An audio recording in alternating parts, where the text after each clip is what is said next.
Hello, good afternoon all. This is Yasu living in Chicago. This time I'm gonna shoot this video in English. I actually just finished the shooting with my friend Jan about the German wine.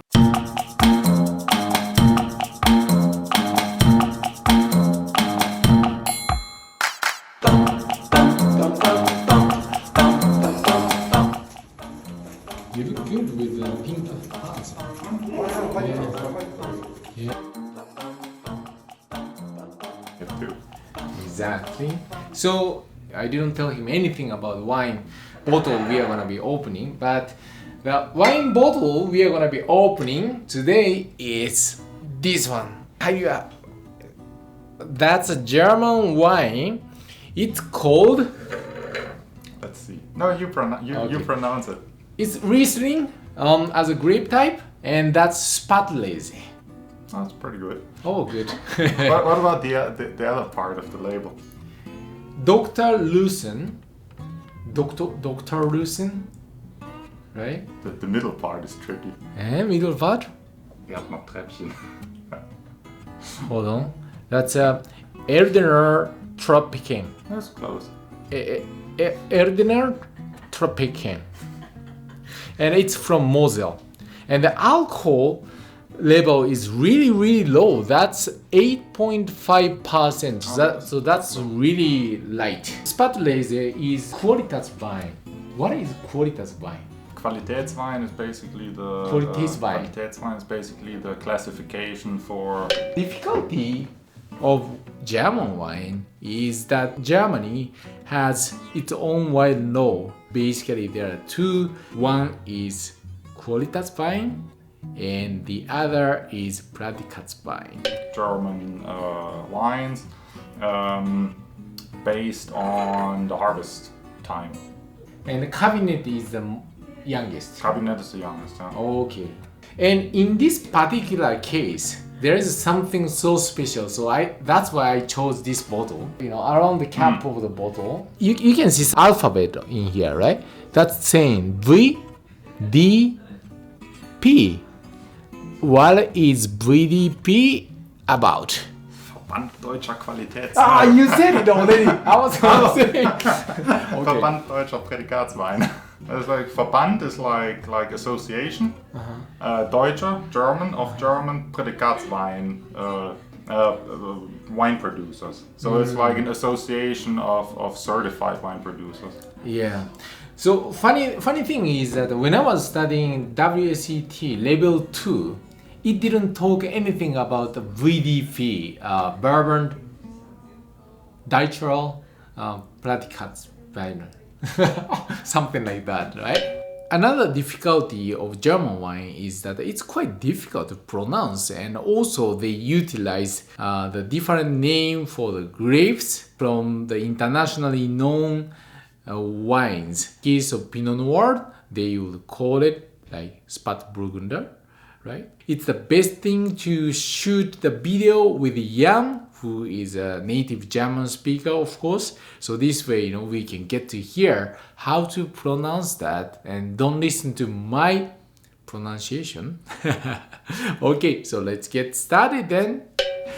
But when I was studying WACT level 3, I had to learn about this. So, this is an association.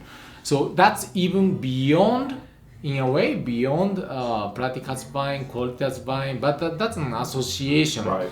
Not by the government, or it's not a wine law in a way. Correct. Yeah. It's an association. Some vineyards, like especially the better vineyards, are a part of, and they follow certain quality standards. And then you have like different levels within the VDP ranking as well. Okay. It's like Gutswein, Ortswein, Erste Lage, Großes Gewächs. So it's like. Yeah.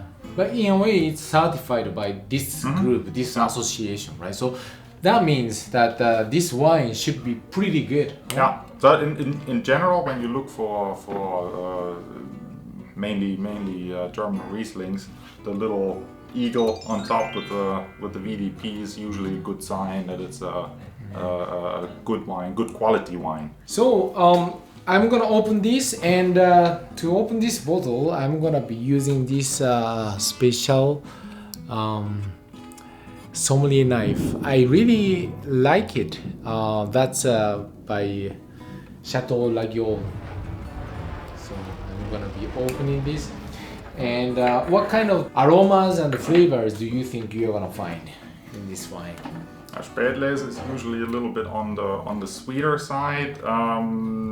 Nevertheless, it can still be dry. It's gonna be fruitier. Probably still high acidity. I mean, Riesling always is high in acidity, so more like apple. I would expect pear, maybe. Unless it's Trockenbeeren, I would say. Trockenbeeren, That's very different. yeah, That's those very are different, different category, even from the same grape type, no? Yeah, correct. Yeah. Yeah. All right. I like the detail of this cork in a way. I see the isn't it kind of nice, no? Oh yeah. Yeah, that's beautiful. And to the audience as well. Oop. Ah, there we go. There you go. There we go. Yep. All right. Oh. Oop. Yeah, I'm using a champagne glass, but it's okay for Riesling. We're flexible. Yeah. In my shooting with Jan, I was using champagne glass, but usually for Riesling, you want to use this shape of glass, and this is a glass from Riedel. Cheers. All right. Let's see. Prost. Post.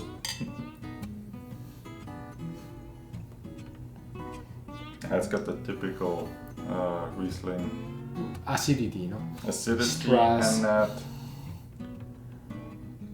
that slightly Freshness. that's slightly plasticky. Yes, yeah. Flavor. It sounds weird, Yeah. but it's very But some typical people, for Riesling. Yeah, describe it as kind of Rubber. oily. Good, oily, yeah. Oily, petrol. Yeah, which probably sounds horrible on the video. It's actually good. Yeah, so this is not a dry one. It's like a typical Spätlese. It's nice. Yeah, very fresh as Yeah, well. I mean, you see with Riesling often also like you have a little bit of Oh, bubbles still. You see that? That's hard to. yeah, I think so. There's a little. Designed yeah. as a young wine. Yeah. Yeah, there's very few Rieslings you would actually age. Very few. This wine is coming from Moselle.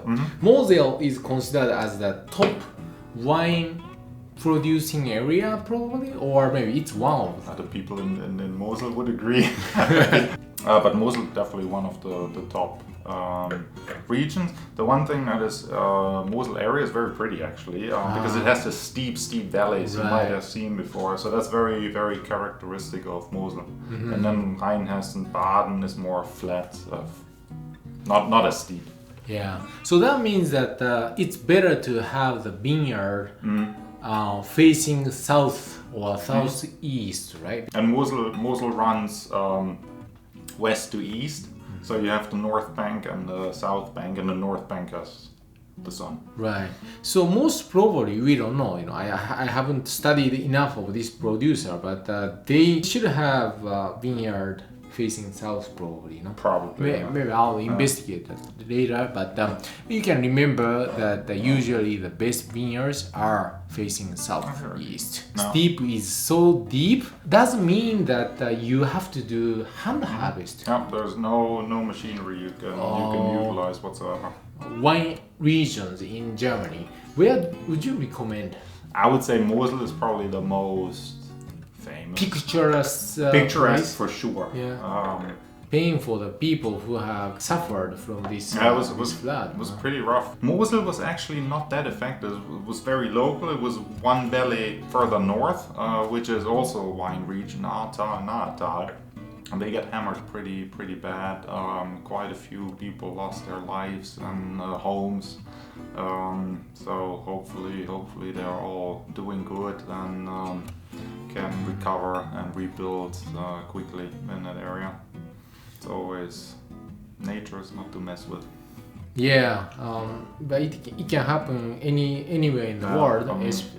If it's in California, we get a lot of fires, bushfires as well, right? So the message here is that we really have to take care of our earth, sensitive to global warming. Yeah, that's true. Yeah. The life with wine is gonna continue, and we are gonna have this kind of wine conversation together. Especially he's from Germany and I'm from Japan, but we live in the USA, so it's like a neutral country, neutral ground to talk about the difference and also the wines of other regions, etc. So if you find it useful, please subscribe to my channel and I get motivated to continue doing that. So cheers! And cheers! Prost! Thanks for sharing a piece of home.